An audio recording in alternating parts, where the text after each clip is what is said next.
नमस्कार दोस्तों, आइए सुनते हैं आज की कहानी। बहू की माँ के लिए क्या मैं नौकरानी बन जाऊं?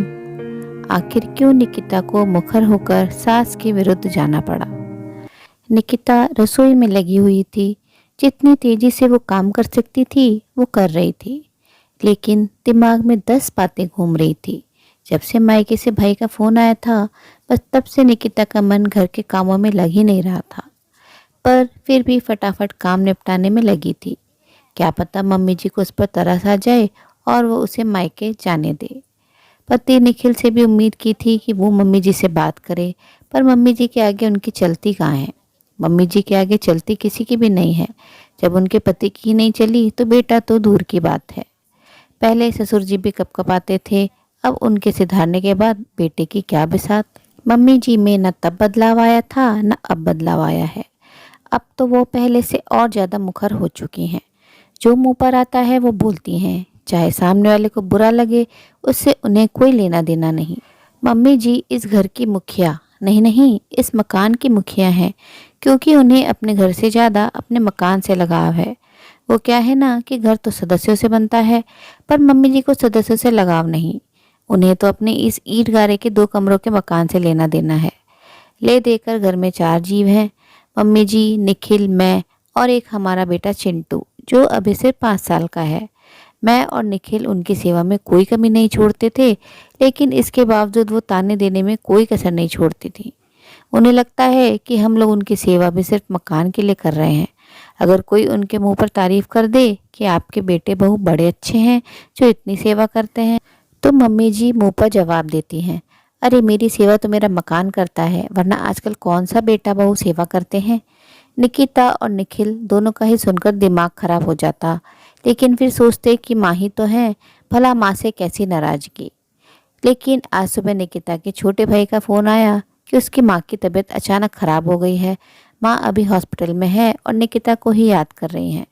निखिल ने जब दोपहर फ़ोन करके पूछा तो निकिता के पापा ने कहा, अभी स्थिति नियंत्रण में है, पर फिर भी आप निकिता को भेज दीजिए। कुछ दिन रुककर वो थोड़ा अपनी माँ को संभाल लेगी।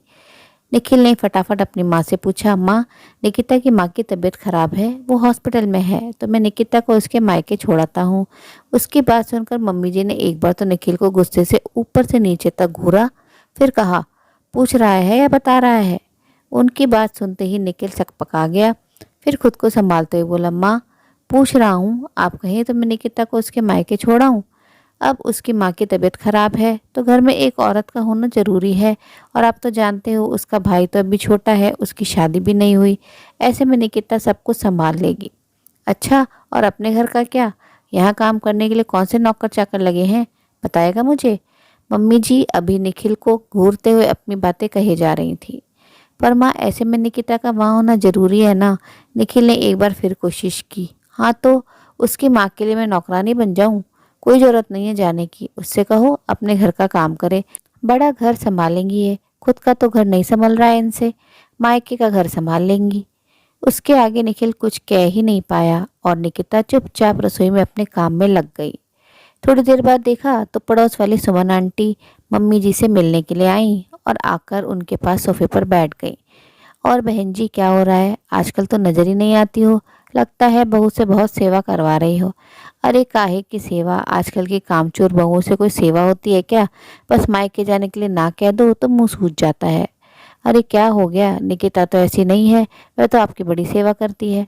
वो क्या मेरी सेवा करेगी? मेरी सेवा तो मेरा यह मकान करता है, इसी के लालच में करती है सब कुछ, वरना आज निकाल बाहर करे मुझे, मम्मी जी ने तुनकते हुए कहा। ये बात अंदर निकिता को भी सुनाई दे रही थी। एक तो पहले से ही उसका दिमाग खराब हो रखा था, ऊपर से मम्मी जी की बात ने आग में घी का काम किया। निकिता सीधे अपने कमरे में गई और जाकर सामान पैक करने लगी। थोड़ी देर बाद जब सुमन आंटी अपने घर चली गई तो निकिता अपने सामान के साथ बाहर आई। उसे देखते ही मम्मी जी उसे डांटते हुए बोली, कहाँ जा रही है तू? अभी सुबह तो मना किया था तुझे। मम्मी जी, मैं अपनी माँ के पास जा रही हूँ, अपने मायके। मेरी माँ को, मेरे पापा को मेरी जरूरत है। मायके जाने से पहले याद रख, तू इस घर की बहू है। इस घर का काम कौन करेगा? रोटी कौन तैयार करेगा? निकिता मम्मी जी की तरफ मुड़कर मुस्कुराकर बोली, मम्मी जी, अपने मकान से कहिए रोटी बनाकर दे दे। वैसे भी आपकी सेवा हम नहीं, ये मकान करता है, तो अपने सारे काम इसी से करवा लीजिए। मम्मी जी ने गुस्से से निखिल की तरफ देखा तो निखिल ने निकिता की तरफ देखा। निखिल के कुछ कहने से पहले ही निकिता ने कहा, माफ़ करना, लेकिन मैं सिर्फ आपकी पत्नी ही नहीं, किसी की बेटी भी हूँ। आखिर निखिल कुछ न कह पाया और निकिता अपने बेटे चिंटू के साथ मायके के लिए रवाना हो गई। मम्मी जी गुस्से से निखिल को बोली, तू रोक नहीं सकता अपनी पत्नी को? कैसे जवाब देकर चली गई? यही सिखाया उसके माँ बाप ने? माफ़ करना माँ, ये उसके माँ बाप ने नहीं सिखाया, ये तुमने सिखाया है। और वैसे भी कुछ गलत नहीं कहा उसने। तुम ही तो कहती थी कि तुम्हारा मकान तुम्हारी सेवा करता है, तो अब करवा लो अपने मकान से सेवा। अगर यही सब चलता रहा तो मुझे भी अपने परिवार के लिए कुछ सोचना पड़ेगा।